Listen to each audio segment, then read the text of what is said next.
नमस्कार। अगस्ती संहिता वाचन में आप सभी का स्वागत है। श्री चरक संहिता चिकित्सा स्थान नवमोध्यायः उन्माद चिकित्सा, इसका हमारा वाचन चल रहा है। और इस अध्याय में हमने उन्माद के सारे हेतु देखे थे, शारीर और मानस दोष कैसे विकृत होते हैं ये देखा था। फिर संप्राप्ति हमने देखी थी। संप्राप्ति के बाद निज और आगंतु ये प्रकार कैसे हो जाते हैं, निज में तीनों दोषों का प्रकोप कैसे होता है और उन्माद कैसे होता है, आगंतु में कैसे होता है, उसका प्रवेश कैसे होता है शरीर में, ये सारी बातें हमने देखी थी। उसके बाद हमने चिकित्सा का प्रारंभ किया था। तो चिकित्सा में भी निज की चिकित्सा और आगंतु की चिकित्सा, ऐसे दोनों चिकित्सा की शुरुआत हमने की थी। तो निज में भी वात में स्नेहपान कैसे करना है या निरूह अनुवासन कैसे देना है, वमन विरेचन अगर कफ पित्तज है तो कैसे देना है, और कफ पित्तज में वमन देने की वजह से क्या हमें फ़ायदा होता है, ये सारी बातें हमने देखी थी। उसी के साथ नावन अंजन, ये सारा तीक्ष्ण नावन या तीक्ष्ण अंजन इस स्वरूप में कैसे होना चाहिए, ये बातें भी हमने देखी थी। उसके बाद कुछ त्रासन चिकित्सा के बारे में कुछ हमने पढ़ा था। और ये होने के बाद जिन घृतों का प्रयोग हमें उन्माद में करना है, तो उसमें स्पेशली जैसे कि हिंगवादी घृत देखा था हमने, जो सबके क्लिनिक में हम हमेशा यूज़ करते हैं। तो कल्याणक घृत या महाकल्याणक घृत, इसका प्रयोग हमें कैसे करना है। और उन्माद को छोड़कर जैसे कि पूसवन में श्रेष्ठ है कल्याणक, तो इस तरीके के कुछ अलग जो बातें थी इन घृतों में, उसके बारे में भी हमने थोड़ा सा विवेचन किया था। महापैशाचिक घृत भी हमारा हुआ था। और लशुनादि घृत, पहला जो लशुनादि घृत है उसके बारे में हमने देखा था। तो मेरे ख्याल से हम श्लोक नंबर 51 तक आकर रुके थे, इति लशुनाद्य घृतम। और ये अपर लशुनादि घृत जो है यानी कि श्लोक नंबर 52, तो वहाँ से अभी आज का हमारा वाचन का प्रारंभ हम करते हैं। तो उन्माद चिकित्सा श्लोक नंबर 52। लशुनस्याविनष्टस्य तूलार्धं निस्तुषीकृतं तदर्धं दशमूलस्य द्व्याढके पां विपाचयेत् पादशेषे घृतप्रस्थं लशुनस्य रसं तथा कोलमूलकवृक्षाम्ल मातुलुङ्गार्द्रकैरसैः दाडिमाम्बुसुरामस्तु काञ्जिकाम्लैस्तदर्धिकैः साधयेत् त्रिफलादारु लवणव्योषधिप्यकैः यवानी च व्यहिङ्वम्ल वेतसैश्च पलार्धिकैः सिद्धम एतत् पिबेच्छूल गुल्मार्शो जठरापहं ब्रध्नपाण्डवामय प्लीह योनिदोषज्वरकृमिन् वातश्लेष्मामयान् सर्वान् उन्मादांश्च पकर्षति इति अपरम लशुनाद्य घृतम। तो हमने पहला लशुनादि घृत देखा था, ये दूसरा लशुनादि घृत है। तो लशुनस्य अविनष्टस्य तूलार्धम निस्तुषीकृतम, तो इसका मतलब कि एक तूला हमें लेना है लशुन। लशुन कैसे लेना है, तो निस्तुषीकृत करके लेना है। उसके तदर्थम दशमूलस्य, तो उसका अर्ध दशमूल लेना है। द्व्याढके अपाम विपाचयेत, और पानी कितना लेना है, तो द्व्याढक पानी लेना है, यानी कि 2 अढक पानी इसमें डालना है। और इसका मतलब है कि इसका हमें क्वाथ बनाना है। तो पहले तो लहसुन लेनी है। लहसुन के बाद ये लहसुन कितनी लेनी है, तूलार्धम, तो अर्ध तूला लहसुन लेनी है। उसके साथ उसका अर्ध दशमूल लेना है, 2 अढक पानी लेना है और विपाचयेत, तो जैसे हम काढ़ा बनाते हैं 1/4 रखते हैं, उसी तरीके से यहाँ पर भी हमें 1/4 रखना है। पादशेषे रखना है। फिर घृत प्रस्थम, घृत कितना लेना है, 1 प्रस्थ लेना है। लशुनस्य रसम तथा, तो इसका मतलब है कि 1 प्रस्थ ही लहसुन का रस लेना है हमें। जैसे कि द्रव्य में पहला जो द्रव्य है तो वो लहसुन और दशमूल का क्वाथ हमने लिया। ये दूसरा अभी द्रव्य है जो कि लहसुन का रसम तथा इसका स्वरस है। उसके साथ साथ कोल, मूलक, वृक्षाम्ल, मातुलुंग, आर्द्रकैः रसैः, दाड़िम, अम्बु, यानी कि दाड़िम का स्वरस, यहाँ तक सबका स्वरस हमें लेना है। सुरा, मस्तूक, कांजिकाम्ल, तदर्धिकैः, तो उसका अर्ध, ये सारा स्वरस हमें लेना है।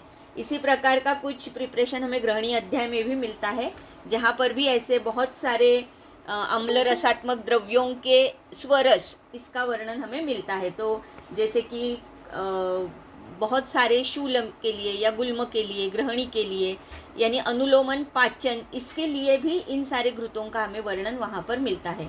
उसी तरीके से यहाँ पर भी बहुत सारे अम्ल रसात्मक द्रव्यों का वर्णन है। साधयेत त्रिफला दारु लवण व्योषदीप्यकैः यवानी चव्य हिंगवम्ल वेतसैश्च पलार्धिकैः। तो इसका मतलब है कि ये त्रिफला से लेकर ये जो अर्धपल लेना है, ये क्या है, सारा कल्क है। तो द्रव्य हमें दो प्रकार का मिला, जैसे कि लशुन और दशमूल का क्वाथ। दूसरा मिला जैसे कि लशुन स्वरस, और ये बाकी के जो स्वरस है अम्ल रसात्मक द्रव्यों का, उनका स्वरस। और उसी के साथ तीसरा द्रव्य यानी कि ये जो सारे द्रव्य है, यानी सुरा, मस्तुक, कांजिका, तो ये भी हमें लेने हैं द्रव्य के स्वरूप में। और इसके साथ कल्क, ये त्रिफला से लेकर आगे जितने सारे पलार्धि के अर्ध पल हर एक द्रव्य हमें लेना है, तो ये सारा कल्क है।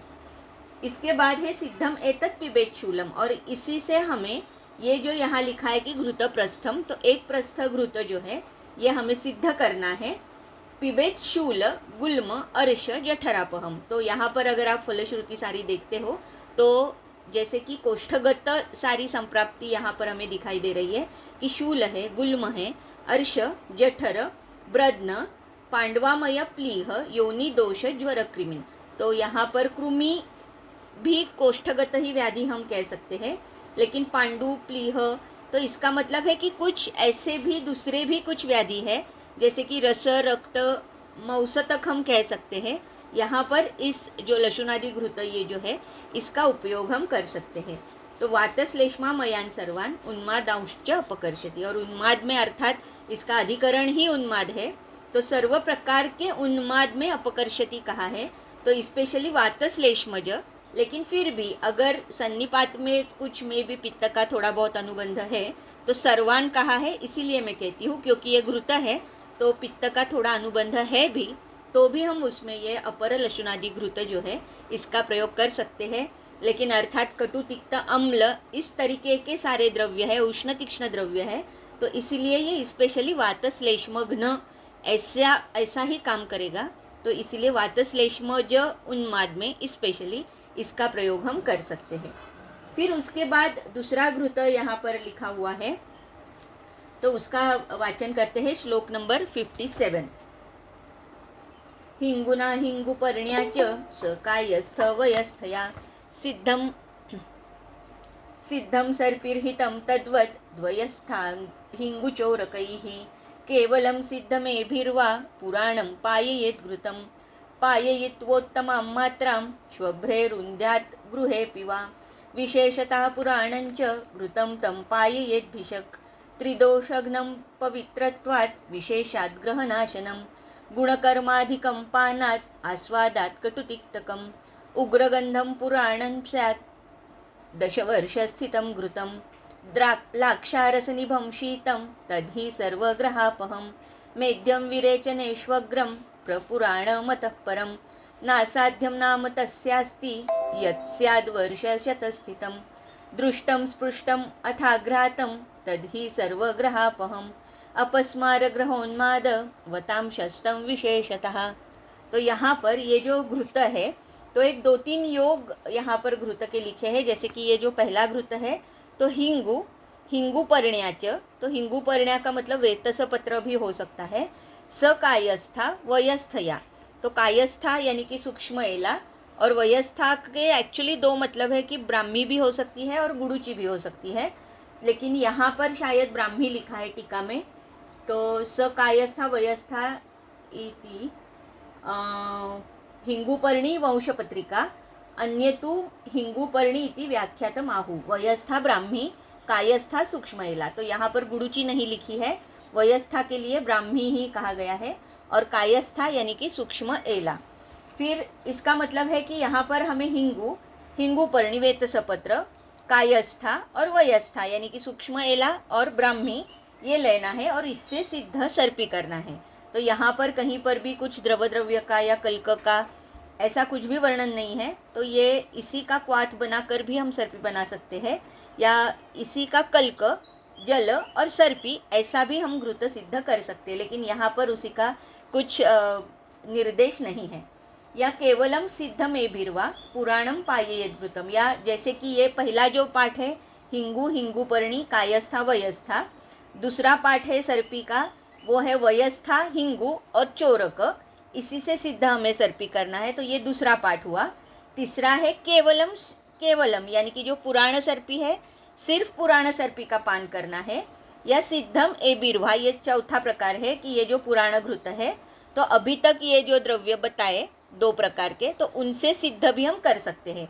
तो पहला है हिंगू हिंगूपर्णी कायस्था वयस्था, दूसरा प्रकार है जैसे कि वयस्था हिंगू चोरक, तीसरा प्रकार दिया हुआ है पुराण घृत, चौथा प्रकार दिया है कि पुराण घृत हिंगू हिंगूपर्णी कायस्था वयस्था, और पांचवा प्रकार दिया है पुराण घृत वयस्था हिंगू और चोरक।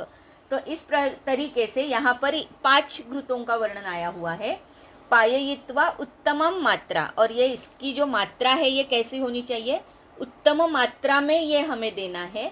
उत्तम मात्रा का जैसे हम स्नेहपान करते हैं तो हमें पता है कि द्वाभ्याम चतुर्भि अष्टार्भि यामयि जीर्यन्ति या क्रमात्, तो 2 याम या 4 याम या 8 याम, ये जब पचन होने के लिए, घृत के पचन होने के लिए ये जो कालावधि लगता है, अकॉर्डिंगली हम मात्रा डिसाइड करते हैं। तो ऐसे कभी भी नहीं होता कि जैसे कि 50 ml ये उत्तम मात्रा है या 100 ml ये उत्तम मात्रा है, ऐसे मान परिभाषा में कोई भी मात्रा उत्तम या हीन ऐसे नहीं बताई है। तो यहाँ पर उत्तम मात्रा, इसका मतलब जो 8 याम में जिसका पचन होता हो उसे हम उत्तम मात्रा कह सकते हैं। तो 1 याम इसका मतलब अप्रोक्सीमेटली 3 घंटे होता है, तो 8 याम का मतलब होता है 24 आवर्स। तो जैसे हम वमन विरेचन भी करते हैं तो उत्तम मात्रा में ये स्नेहपान होता है, और वहाँ पर भी हम देखते हैं कि 18 घंटे या 20 घंटे या 24 आवर्स तक उसे भूख नहीं लगती। तो यहाँ पर भी ये उत्तम मात्रा में स्नेहपान करने का विधान है। तो ये उत्तम मात्रा में करने के बाद उसे कहाँ पर रखना है, तो ऐसे गृह में रखना है जहाँ पर एकांत हो या भूमिगत गृह हो, इस तरीके से उसे भूमिगत गृह में रखना है। विशेषतः पुराणंच घृतम तम पायेद्भिषक, तो अर्थात पुराण घृत के बारे में हमें सबको पता है कि पुराण घृत ये ग्रहनाशन कैसे है और बहुत ही पवित्र कहा गया है। तो त्रिदोषघ्नम है पवित्रत्वात् विशेषात् ग्रहनाशनम, तो पुराण घृत क्यों देना है, तो ये ग्रहनाशन है या त्रिदोषघ्न है या पवित्र है, इसके लिए स्पेशली ये देना है। तो गुणकर्माधिकम पानात आस्वादात कटुतिक्तकम, तो ये काम कब ज़्यादा करेगा, तो अर्थात पान के लिए अगर हम देते हैं तो अर्थात इसका कर्म हमें ज़्यादा से ज़्यादा दिखाई देगा। और कटुतिक्तक ये रस उसके है, उग्र गंध है, पुराण घृत जो है उग्र गंध है और बहुत गाढ़ा भी होता है, आप सभी ने देखा होगा। तो 10 वर्ष स्थित जो घृत है उसे हम पुराण कहते हैं, और 10 वर्ष के आगे जो चला जाता है 100 साल तक, तो उसे हम प्रपुराण कहते हैं। तो ये जो यहाँ पर लिखा है लाक्षारस निभम शीतम तद्हि सर्वग्रहापहम मेध्यम विरेचनेशु अग्रम प्रपुराण मतपरम, तो प्रपुराण यानी कि 10 साल के ऊपर का ये जो घृत है ये ऐसे रहता है कि लाक्षारस निभम होता है, शीत है, सर्वग्रह नाशन होता है, मेध्य है और विरेचन में अग्र्य है। तो जैसे व्रणरोपण के लिए या बहुत सारे कर्मों में भी हम पुराण घृत का उपयोग करते हैं, तो ये 10 साल तक या 10 साल के ऊपर वाला घृत ये यहाँ पर स्पेशली अपेक्षित है। नासाध्यम नाम तस्यास्ति यत् स्याद् वर्ष शतस्थितम, तो यहाँ पर तो 100 साल तक रखा हुआ घृत का भी प्रयोग कहा हुआ है, और अगर इसका प्रयोग हम करते हैं तो इसे असाध्य कुछ भी नहीं हो सकता। दृष्टम स्पृष्टम अथा अघ्रातम तद्हि सर्वग्रहापम, और ये जो पुराण यानी कि प्रपुराण से भी ऊपर शतवर्ष स्थित ऐसा जो घृत है, ये सिर्फ देखने से या उसे स्पर्श करने से, उसका सुगंध लेने से, सुगंध या गंध लेने से ये सारे गंध का नाश करता है। तो 10 साल तक रखा हुआ जो है तो वो कैसे, स्पेशली पानात उसका कर्म ज़्यादा है, और ये जो है शतवर्ष स्थित ऐसा जो घृत है ये सिर्फ देखने से, उसका स्पर्श करने से या सिर्फ सूंघने से भी उसका कर्म होने वाला है। इस तरीके से इसका मतलब है कि ये इतना वीर्यवान है कि सिर्फ देखने से भी सर्वग्रह नाशन हो सकता है। तो अपस्मार ग्रहोन्माद वताम शस्तम विशेषता, तो अपस्मार उन्माद या ग्रह जो उन्माद या आगंतु उन्माद, इसमें भी हम इसका प्रयोग या इसी में स्पेशली इसका प्रयोग हम कर सकते हैं। श्लोक नंबर 63। एतान् औषधयोगान् वा विधेयत्वमगच्छति अंजनोत्सादनालेपान् नावनालेप नावनादिषु योजयेत् शिरीषो मधुकं हिङ्गु लशुनं तगरं वचा कुष्ठं च बस्तमूत्रेण पिष्टं स्याद्नावनाञ्जनं तद्वद्व्योषं हरिद्रे द्वे मञ्जिष्ठा हिङ्गुसर्षपः शिरीषबीजं च ग्रहोन्माद ग्रहापस्मारनाशनं पिष्ट्वा तुल्यमपामार्गं हिङ्ग्वालं हिङ्गुपत्रिकां वर्तिस्यान्मरिचार्धाशां पित्ताभ्यां गोश्रुगालयोः तयाञ्जयेद् अपस्मार भूतोन्मादज्वरार्दितान् भूतार्तान् अमरार्तांश्च नराश्चैव दृगामये मरिचं चातपे मांसं स पित्तं स्थितमञ्जनं वैकृतं पश्यतः कार्यं दोषभूतहतस्मृतेः सिद्धार्थको वचा हिङ्गु करञ्जो देवदारु च मञ्जिष्ठा त्रिफला श्वेता कटुत्रिकं समांशानि प्रियङ्गुश्च शिरीषो रजनिद्वयं बस्तमूत्रेण पिष्टोऽयम् अगदः पानमञ्जनं नस्यमालेपनं चैव स्नानमुद्वर्तनं तथा अपस्मारविषोन्माद कृत्या लक्ष्मीज्वरापहा भूतेभ्यश्च भयं हन्ति राजद्वारे च शस्यते सर्पिरेतेन सिद्धं वा स गोमूत्रं तदर्थकृत् प्रसेके पीनसे गन्धैर्धूमवर्तीं कृतां पिबेद् वैरेचनीकधूमोक्तै श्वेताद्यैर्वास हिङ्गुभिः शल्लकोलुकमार्जार जम्बुकवृकबस्तजैः मूत्रपित्तशकृल्लोम नखैश्चर्मभिरेव च सेकाञ्जनं प्रदमनं नस्यं धूमं च कारयेत् वातश्लेष्मात्मके प्रायः। तो ये सारी जो चिकित्सा यहाँ पर बताई है इतनी बड़ी बड़ी, तो ये सारी वातश्लेष्मात्मक प्रायः, वातश्लेष्मात्मक में प्रायः इसका प्रयोग हमें करना है। तो बहुत सारे अंजन है, धूम है, धूमवर्ती के बारे में बता रहे हैं, नस्य है, आलेपन है, उद्वर्तन है, या सिद्धार्थ का स्नान जैसे हमने कुष्ठ में भी देखा था, तो उसी तरीके से यहाँ पर सिद्धार्थ का नाम का अगद भी आया है और उसी के द्रव्यों से स्नान उद्वर्तन भी आया हुआ है। तो इनका हम अभी अर्थ देखेंगे। तो ये जो सारे अभी तक के औषध बताए हैं, तो इनका प्रयोग हम अंजन, उत्सादन, आलेपन या नावन के लिए भी कर सकते हैं। तो कौन कौन से द्रव्यों का वर्णन है? तो शिरीष है, मधुक है, हिंगू है, लशुन है, तगर, वचा, कुष्ठ और बस्तमूत्रेण पिष्टम स्याद नावन अंजनम। तो बस्तमूत्र अजामूत्र के साथ पिष्ट करके फिर इसका नावन या अंजन हमें करना है। तो आज अभी तक के जितने सारे हमने द्रव्य देखे हैं उसमें स्पेशली हिंगू, लशुन, तगर, वचा, कुष्ठ, शिरीष इनका बहुत बार उल्लेख हो चुका है। और ये बस्तमूत्रेण, तो इसका मतलब है कि इसकी तीक्ष्णता हमें बढ़ानी है इस योग की। तो इसीलिए यहाँ पर नावनंजन के लिए जो द्रव्य बनाना है उसे बस्तमूत्र का उसकी भावना हमें देनी है, उसमें ये द्रव्यों को हमें पिष्ट करना है। तद्वद व्योषम हरिद्रे द्वे मंजिष्ठा हिंगु सर्षपा, और उसी की तरह यानी कि बस्तमूत्र में ही हमें हरिद्रे द्वे, हरिद्रा, दारू हरिद्रा, मंजिष्ठा, हिंगु, सर्षप, शिरीष बीज, इसे भी पिष्ट करना है बस्तमूत्र में। और ये उन्माद और ग्रह अपस्मार नाशन के लिए इसका प्रयोग हम कर सकते हैं। तो अर्थात नस्य, नावन, अंजन, इसी के द्वारा हमें ये द्रव्यों का भी उपयोग हम कर सकते हैं। पिष्ट्वा तुल्यम अपामार्गम हिंग्वालम हिंगुपत्रिकाम वर्ती ही स्यान मरीचार्धांशा पित्ताभ्याम गोश्रुगालयो। तो यहाँ पर और एक पाठ दिया हुआ है कि अपामार्ग, हिंगु और हरताल, हिंगु पत्रिका अभी हमने देखा जैसे कि वंशपत्र है, इसे हमें वर्ती बनानी है। स्यान मरीच अर्धांशा पित्ताभ्याम, और उसी के साथ यानी कि ये तुल्यम अपामार्ग, अपामार्ग हिंगु, हरताल, हिंगु पत्र ये सम प्रमाण में लेना है। उसका आधा हमें मरीच लेना है।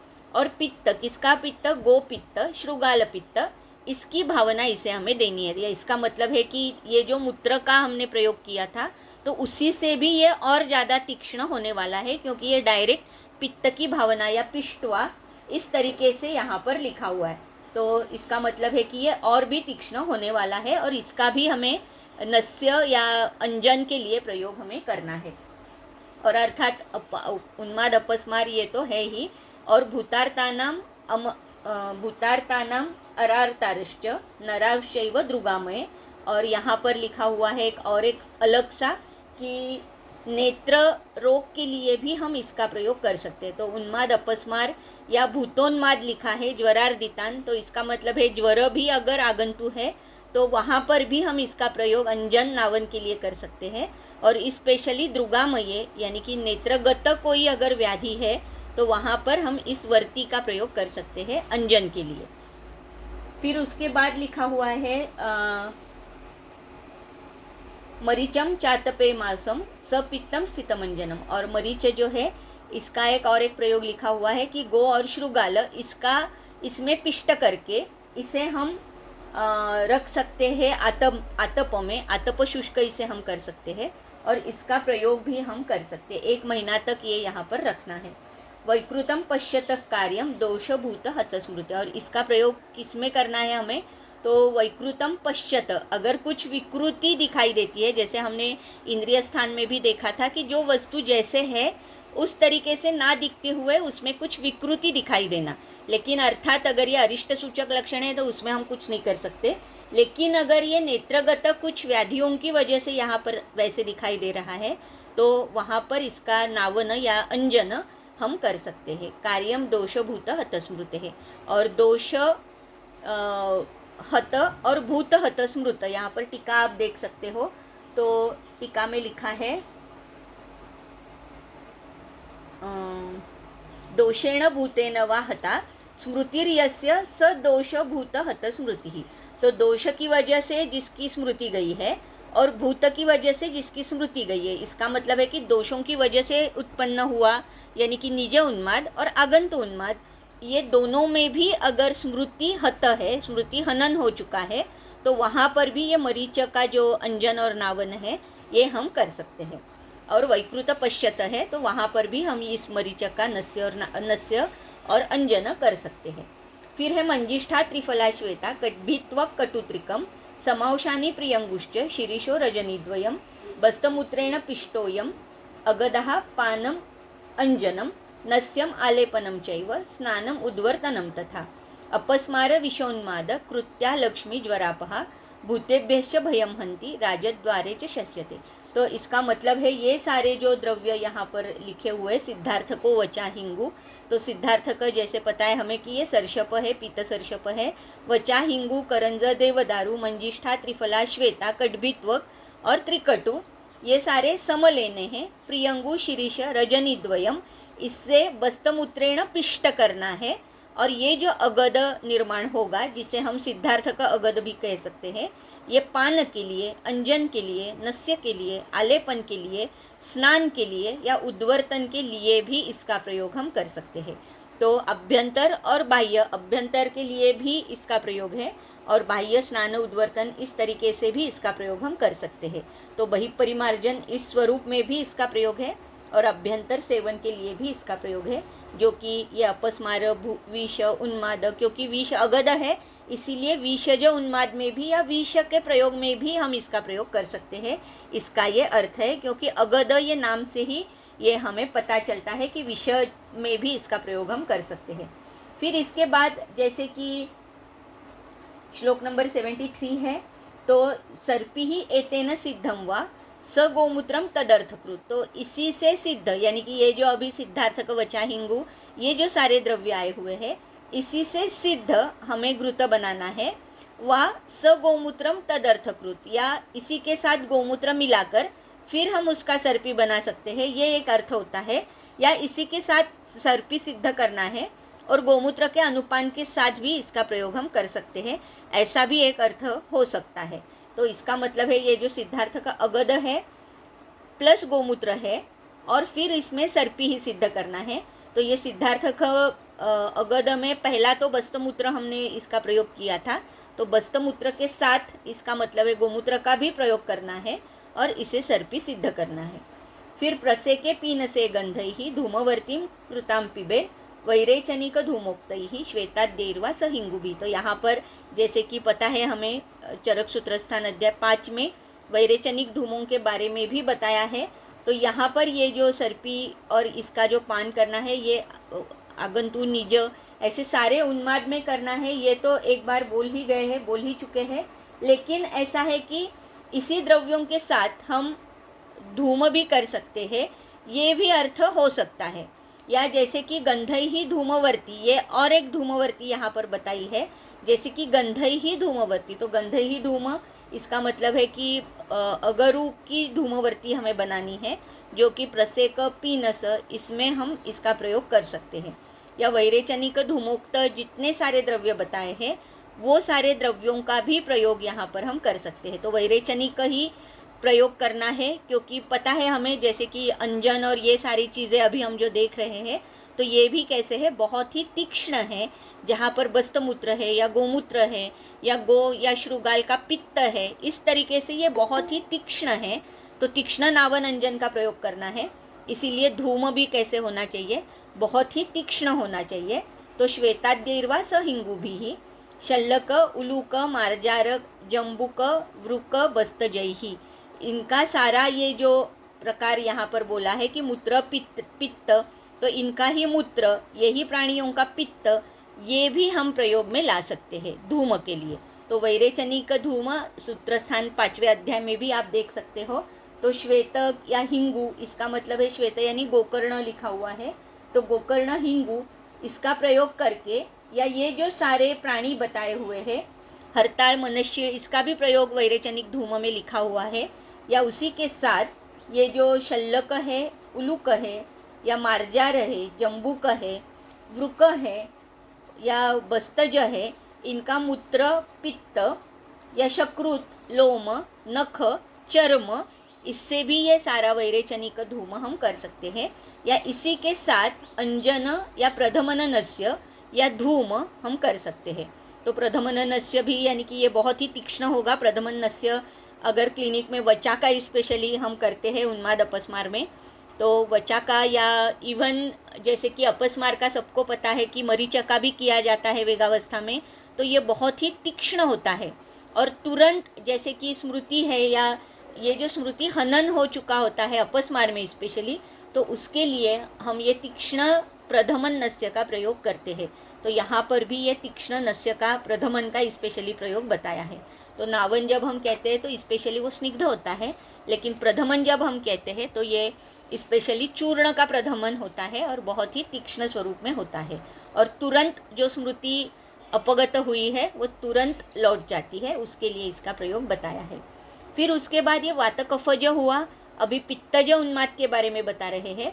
तो पैत्तिके तु प्रशस्यते तिक्तकम जीवनीयम च सर्पि स्नेहश्च मिश्रकः शीतानि चान्नपानानि मधुराणि मृदूनि च शंखकेशान्तसन्धौ वा मोक्षयज्ञोऽभिषक्सिराम् उन्मादे विषमे चैव ज्वरे पस्मार एव च। तो यहाँ पर अभी पित्तज उन्माद के लिए कुछ चिकित्सा बता रहे हैं। तो तिक्तक घृत, जो हमें पता है कुष्ठ में हमने देखा था, या जीवनीय घृत है जो वातरक्त में बताएंगे बाद में, क्योंकि हमारा अध्याय अभी हुआ नहीं है। च सर्पि ही स्नेहश्च मिश्रकः, या मिश्रक स्नेह जैसे कि गुल्म में बताया हुआ है। तो इस तरीके के घृतों का प्रयोग पित्तज उन्माद में हम कर सकते हैं। अर्थात जैसे पहले बताया है कि उत्तम मात्रा में हम ये दे सकते हैं। उत्तम मात्रा में देने के बाद पहले भी चिकित्सा सूत्र जो बताया था वहाँ पर वमन विरेचन का भी उल्लेख है, तो वमन विरेचन भी इसमें हम कर सकते हैं। लेकिन ये जो स्नेहपान है आइदर शमन के लिए देना है और शोधन के लिए भी देना है, तो भी ये सारे घृतों का उपयोग हम कर सकते हैं। फिर शीतानी च अन्नपानानि मधुराणी मृदूनि च, तो शीत अन्नपान अर्थात द्रव्यों का जो प्रयोग करना है ये मधुर और तिक्त इस स्वरूप का ये घृत होना चाहिए या द्रव्य होने चाहिए, और मृदुवीर्य के होने चाहिए, क्योंकि ये पित्तज उन्माद है। इसमें हम जैसे वातकफज में तीक्ष्ण द्रव्यों का प्रयोग हमने किया था, उस तरीके से इतने तीक्ष्ण द्रव्यों का प्रयोग हम नहीं कर सकते। तो इसलिए यहाँ पर मधुर और मृदु इस तरीके के द्रव्यों का प्रयोग हमें करना है। शंख केशांत संधौवा मोक्षयज्ञो भिषक्सिराम, तो यहाँ पर शंख और केश इनकी जो संधि है वहाँ पर अर्थात मर्म जो है, मर्म को छोड़कर मोक्षयज्ञो भिषक्सिराम, तो सिरा व्यध वहाँ पर करना है। और उन्मादे विषमे चैव ज्वरे अपस्मार एव च, तो यहाँ पर उन्माद में या विषम ज्वर में या अपस्मार में भी ये सारी चिकित्सा हम कर सकते हैं। सिरा मोक्ष ये जो चिकित्सा बताई है तो ये हम कर सकते हैं। लेकिन अर्थात वहाँ पर जो मर्म है तो मर्म का ध्यान रखते हुए शंख और केश इनके संधि स्थान पर हमें सिराव्यध करना है। श्लोक नंबर 78।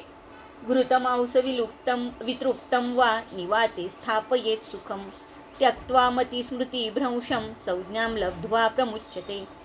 घृत और मांस वितृप्तं वा निवाते स्थापयेत् सुखम, तो एक्चुअली ऐसे है कि उन्माद के पेशेंट के लिए स्पेशली मांस और मद्य ये हमेशा के लिए विवर्जन है, वो वर्ज्य करने हैं तो ही उन्माद साध्य हो सकता है, ऐसे कहा गया है। लेकिन यहाँ पर फिर भी घृत मांस वितृप्तम ऐसे कहा गया है, तो जो मांस इसके लिए योग्य है और चिकित्सा के स्वरूप में हमें यहाँ पर देना है, तो इसीलिए घृत के साथ ये मांस का प्रयोग लिखा हुआ है। और कभी कभी ऐसे भी कहा जाता है कि जो आगंतु उन्माद है उसके लिए यहाँ पर मांस का वर्णन है, ऐसे भी कभी कभी कहा जाता है। लेकिन स्पेशली उन्माद अगर हमें उसकी चिकित्सा करनी है तो मद्य और मांस ये हमेशा के लिए वर्ज्य करने के लिए हम कहते हैं। तो घृत मांस वितृप्तम ये उसका एक अपवाद है, बहुत खाने के लिए देना है, वितृप्त करना है और फिर उसे निवात स्थान में या निवात गृह में सुखपूर्वक वहाँ पर उसे रखना है। त्यक्त्वा मति स्मृति भ्रंशम संज्ञां लब्ध्वा प्रमुच्यते, और ये करने की वजह से जो मति और स्मृति भ्रंश हुआ है, जो बुद्धि भ्रंश और स्मृति भ्रंश हुआ है, वो जाकर उसका शमन होकर संज्ञा जो है वो वापस उसे मिलती है। तो इसीलिए घृत और मांस, तो अर्थात ये जो घृत है ये घृत पुराण घृत होने के भी चांसेस यहाँ पर लगते हैं, क्योंकि वो ग्रह नाशन के लिए श्रेष्ठ है। तो आइदर पुराण घृत हो सकता है या अपना रेगुलर घृत हो सकता है, या जो अभी तक के इतने सारे घृत हमने देखे हैं तो ये घृतों के साथ भी ये मांस का सेवन हम कर सकते हैं या ये चिकित्सा के लिए हम दे सकते हैं। फिर श्लोक नंबर है 79। तो इसके बाद जितनी सारी चिकित्सा आई हुई है तो ये त्रासन के स्वरूप में आई हुई है। तो मुझे ऐसे लगता है कि ये मैं पूरा श्लोक पढ़ देती हूँ और इसमें अगर कुछ डाउट है तो उसके बारे में हम चर्चा करेंगे। लेकिन सारी की सारी चिकित्सा जो है, जैसे कि ताड़न करना है या भय उत्पन्न करना है या किसी प्रकार की, ये सारी त्रासन चिकित्सा है जिसकी वजह से जो स्मृति और मति का भ्रंश हुआ है उसका शमन होकर संज्ञा फिर से उसे उपलब्ध हो जाती है। तो श्लोक में पढ़ती हूँ। आश्वासयेत् सुहृद्वां त्वं वाक्यैर्धम्मार्थसंहितैः ब्रूयादिष्टविनाशं वा दर्शयेत् अद्भुतानि वा बद्धं सर्षपतैलाक्तं न्यसेद्वोत्तानमातपे कपिकच्छ्वाथवा तप्तैर्लोहतैलजलैः स्पृशेत् कषाभिस्ताडयित्वा वा सुबद्धं विजने गृहे रुन्ध्याच्चेतो हि विभ्रान्तं व्रजत्यस्य तथा शमं सन्तर्पणोद्धृतद्रंष्टेन दान्तैः सिंहैर्गजैश्च तं त्रासयेत् शस्त्रहस्तैर्वा तस्करैः शुभशत्रुभिस्तथा अथवा राजपुरुषा बहिर्नीत्वा सुसंयतं त्रासयेयुर्वर्धनैनं तर्जयन्तो नृपाज्ञया देहदुःखभयेभ्यो हि परं प्राणभयं स्मृतं तेन याति शमं तस्य सर्वतो विप्लुतं मनः। तो विप्लुत मन जो हुआ है उसका शमन करने के लिए इतने सारे प्रकार की, यानी कि आश्वासन हो सकता है, जैसे पहले ही कहा है कि आश्वासयेत् सुहृद्वा, जो सुहृद है उसे आश्वासन उस रुग्ण के लिए उसे देना चाहिए। जो वाक्य कैसे होना चाहिए उस सुहृद का, तो ये धर्म के अनुसार ऐसा उसका वाक्य होना चाहिए, लेकिन कैसे होना चाहिए, बहुत अच्छे से उसे समझाने के लिए आना चाहिए, काउंसलिंग करने के लिए आना चाहिए। इस तरीके से ये सुहृद होना चाहिए कि जो आश्वासन उस रुग्ण को कर सके, या उसे अद्भुत कुछ ऐसे, ये भी पहले चिकित्सा में हो चुका है कि कुछ अद्भुत उसे दिखाना है ताकि उसकी संज्ञा जो है वो वापस आ सके।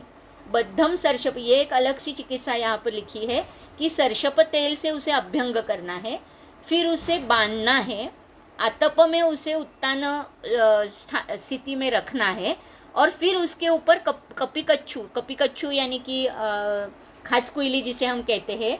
तो ये अगर खाज कोयली, आपने कभी इसका अनुभव किया है कि नहीं मुझे पता नहीं, लेकिन खाज कोयली के ऊपर की जो लौ होती है, जो बारीक बारीक केश जो उसके होते हैं, तो उसकी वजह से बहुत तीव्र कंडू उत्पन्न हो जाती है, बहुत ही तीव्र, यानी कि एंटीहिस्टामिनिक लेने के बाद भी बहुत देर के बाद वो कंडू कम हो जाती है, इतनी वो कंडू तीक्ष्ण होती है।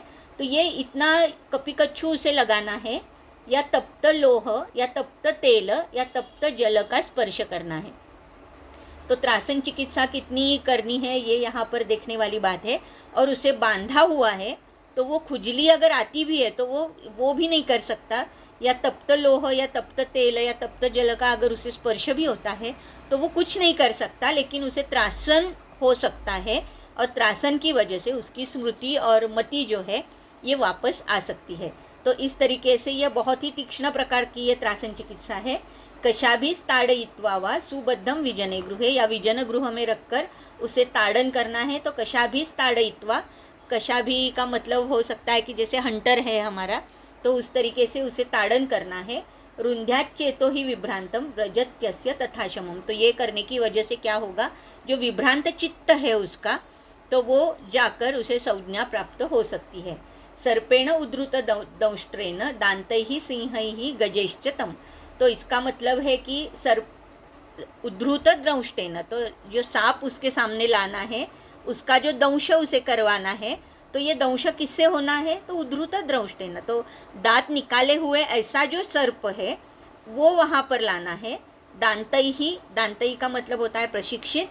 तो सिंह और गज, अगर सामने कोई सिंह आता है या गज उन्मत्त गज अगर सामने आता है तो क्या होगा, अर्थात भय ही लगने वाला है। तो ये भय चिकित्सा यहाँ पर बताई है। त्रासयेत शस्त्र हस्तैर्वा तस्करैहि शत्रुभिस्तथा, तो यहाँ पर भी ये तस्कर या शत्रु, ये जो है ये एक्चुअली तस्कर भी नहीं है, एक्चुअली शत्रु भी नहीं है उस रुग्ण के, लेकिन वहाँ पर ये भय चिकित्सा उसे करनी है, त्रासन चिकित्सा उसे करनी है। तो इसलिए इनके हाथ से उसे त्रासन करना है या मारना है। जो भी कुछ ये त्रासन चिकित्सा यहाँ पर बताई है ये उस तरीके की चिकित्सा है। या अथवा राजपुरुषा बहिर्नीत्वा सुसंयतम, तो राजपुरुष जैसे कि हम पुलिस अभी कह सकते हैं, या जैसे सिपाही होते थे राजा के, तो वो अगर उसे लेकर पकड़कर बाहर लेकर जाते हैं और उसे कहते हैं कि जैसे कि राजाज्ञा है, नृपाज्ञया ऐसे है कि आपका वध करना है, ये राजाज्ञा है, ऐसे उसे कहना है। तो तर्जयंतो नृपाज्ञया, ये बताकर उसे भीति यानी कि भय दिखाना है। तो तर्जयंतो इसका मतलब होता है कि भय दिखाना।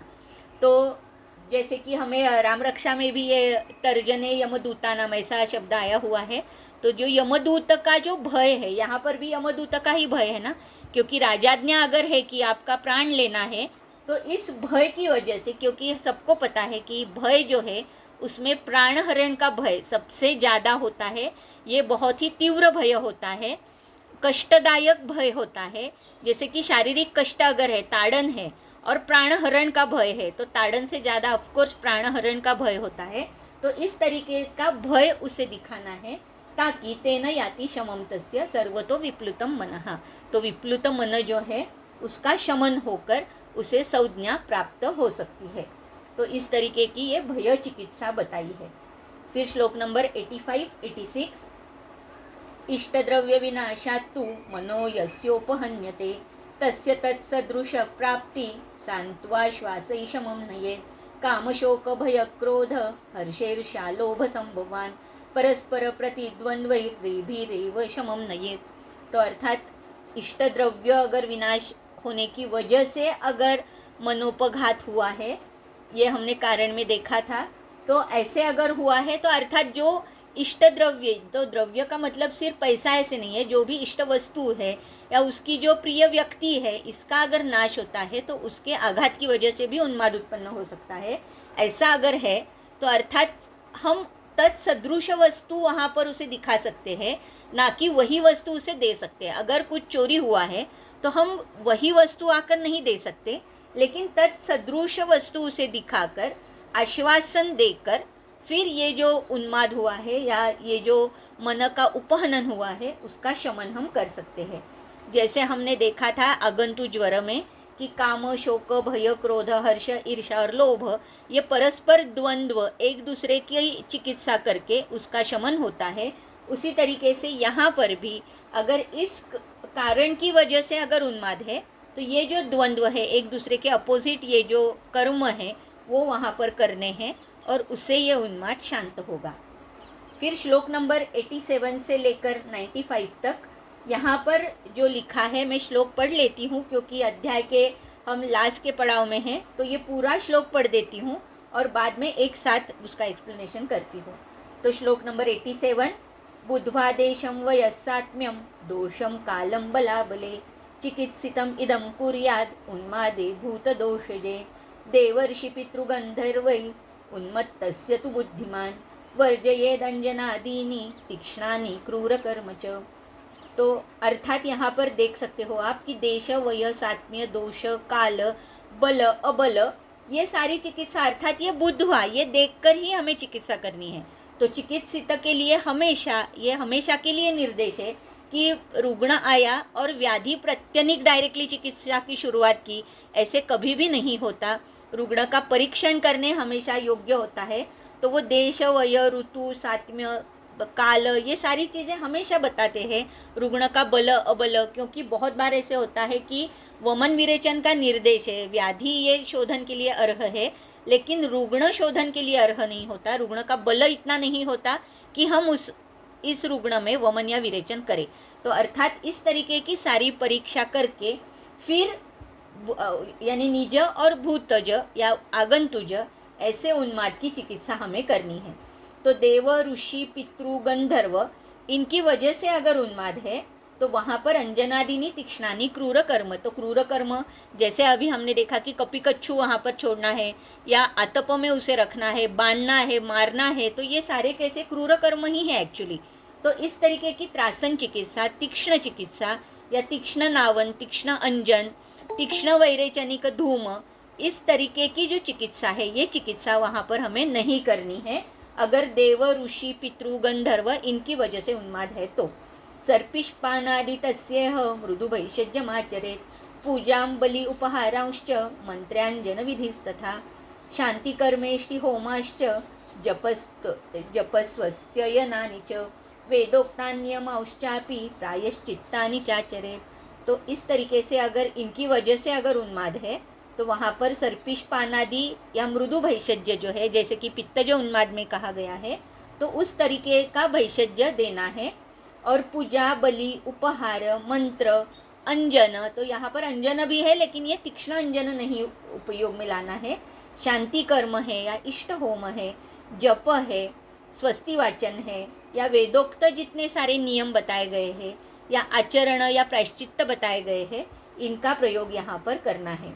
भूतानामधिपं देवं ईश्वरं जगतः प्रभुं पूजयन् प्रयतो नित्यं जयत्युन्मादजं भयं रुद्रस्थ प्रमथानाम गणालोके चरन्ति ये तेषां पूजां च कुर्वाण उन्मादेभ्यः प्रमुच्यते। तो अर्थात शिव की, रुद्र की पूजा करने का यहाँ पर आदेश है, जो कि भूतों का अधिपति है, देवों का भी ईश्वर है और सारे जगत का जो प्रभु है, उसकी पूजा जो नित्य करता है उसे उन्माद का भय नहीं होता। तो शिव की आराधना करने का विधान यहाँ पर है। तो कौन से, जैसे कि हमने देखा था कि ज्वर में भी विष्णु का सहस्त्र नाम और इनका भी प्रयोग वहाँ पर ज्वर में हमने देखा था, उसी तरीके से यहाँ पर रुद्र की उपासना ऐसे बोली गई है। तो उन्माद के पेशेंट के लिए, जैसे कि आगंतु उन्माद हो या निज उन्माद हो, तो एटलीस्ट हम रुद्र की पूजा करने के लिए तो एटलीस्ट कह सकते हैं हमारे चिकित्सा के साथ।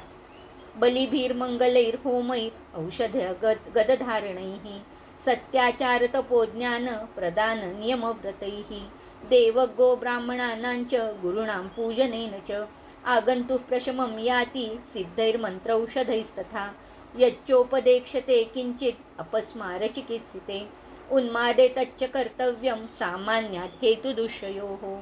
तो यहाँ पर सत्याचार होगा या तप है या यानी कि बलि है, होम है, हवन है, स्वस्ति वाचन है, तो ये सारी जो चीज़ें हैं ये निज और आगंतु, लेकिन स्पेशली आगंतु उन्माद में हम कर सकते हैं।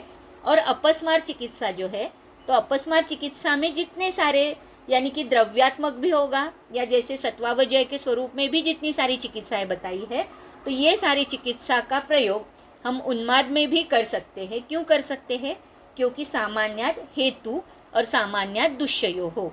तो उन्माद और अपस्मार इनमें बहुत सारे हेतु या बहुत सारे दुष्य ये सामान्य होने की वजह से अपस्मार में जितने सारी चिकित्सा बताई है वो सारी चिकित्सा हम उन्माद में भी कर सकते हैं, ऐसे यहाँ पर कहा हुआ है। और जैसे कि अगध, हमने सिद्धार्थ का अगध देखा था, तो उस तरीके के अगध या सिद्ध औषध या सिद्ध मंत्र, इनका प्रयोग भी हम उन्माद में कर सकते हैं। श्लोक नंबर 96। निवृत्तामिषमद्यो यो हिताशी प्रयतशुचिः निजागंतुभिः उन्मादैः सत्ववान न स युज्यते। तो अर्थात जो सत्ववान रुग्ण है, जो निवृत्त, आमिष और मद्य, जो मैंने अभी कहा कि आमिष यानी कि मांसाहार और मद्य, इनका सेवन नहीं करता, जो सत्ववान है, जो हिताशी यानी कि हितकर अन्न सेवन करता है, तो हिताशी मिताशी ये जो सारे हमने देखे हैं ऑलरेडी सूत्र स्थान में या विमान स्थान में, तो उसी तरीके से ये सारी चीज़ें हमें करनी है। प्रयतः शुचि, जो शुचि का पालन करता है, तो उसे निज और आगंतु, इस तरीके का उन्माद का भय उसे नहीं रहता। तो मद्य और मांस का सेवन निज और आगंतु उन्माद में पथ्य के स्वरूप में भी हमें रुग्णों को कहना है कि ये नहीं करना है। और जो मद्य और मांस का सेवन नहीं करते हुए ये सारी चीज़ें फॉलो करता है, तो उससे अर्थात निज और आगंतु उन्माद होने का भय नहीं रहता। प्रसादश्चेन्द्रियार्थानां बुद्ध्यात्म मनसां तथा धातूनां प्रकृतिस्थत्वं विगतोन्मादलक्षणम। तो उन्माद अगर विगत हुआ है तो ये सारे लक्षण, क्योंकि अर्थात वहाँ पर स्मृति हनन है, मति हनन है, तो यहाँ पर अगर ये उन्माद का उपशय हुआ है तो प्रसाद इंद्रियार्थानाम, विकृत दर्शन हमने अभी देखा उन्माद का एक लक्षण, लेकिन यहाँ पर कैसे है कि इंद्रियार्थ जो है वो उसके जो ग्रहण अर्थ है, उनका ग्रहण अप्रोप्रिएट कर रहा है, यानी कि जो उसे दिखाई दे रहा है उसी का वो ग्रहण कर रहा है, जो उसे गंध आ रही है उसी का गंध वो महसूस कर रहा है। तो इस तरीके के जो पंच ज्ञानेंद्रिय है, ये ज्ञानेंद्रियों का जो अर्थ है वही अर्थ का वो ग्रहण कर रहा है। और बुद्धि, आत्मा और मन, ये भी कैसे हुआ है, अभी प्रसादभूत हो चुका है। धातुनाम प्रकृतिस्थत्वम, और सारे जो धातु है ये सारे धातु भी प्रकृतिस्थ। तो धातु, इसका मतलब रस रक्तादि धातु और वात पित्ता कफ, ये दोषों को भी धातु कहा जाता है। तो ये दोष धातु और मलों को भी धातु कहा जा सकता है। तो ये सारे जो 13 भाव है, ये 13 भाव भी कैसे है कि प्रकृतिस्थ हो चुके हैं या प्रसादभूत हो चुके हैं। ऐसे लक्षण जब हमें दिखाई देंगे तो हमें समझ लेना चाहिए कि अभी ये उन्माद ये विगत हो चुका है या उन्माद में हमें उपशय मिल चुका है। तो तत्र श्लोकः उन्मादानां समुत्थानं लक्षणं स चिकित्सितं निजागन्तुनिमित्तानां उक्तवान् भिषगुत्तमः। तो उन्माद के समुत्थान, लक्षण, चिकित्सा, निजागंतु भेद और भेदों के अनुसार भी उसकी चिकित्सा, ये सारी भिषगुत्तम ने करनी है। और कैसे कैसे करनी है इसका अभी यहाँ पर पूरा वर्णन हो चुका है। इति अग्निवेशकृते तंत्रे चरक प्रतिसंस्कृते प्राप्ते दृढ़बलपूरिते चिकित्सास्थाने उन्माद चिकित्सितम नाम नवमोऽध्यायः। तो यहाँ पर ये जो नवमोऽध्याय है उन्माद चिकित्सा, ये हमारा समाप्त हो चुका है। बहुत बहुत धन्यवाद।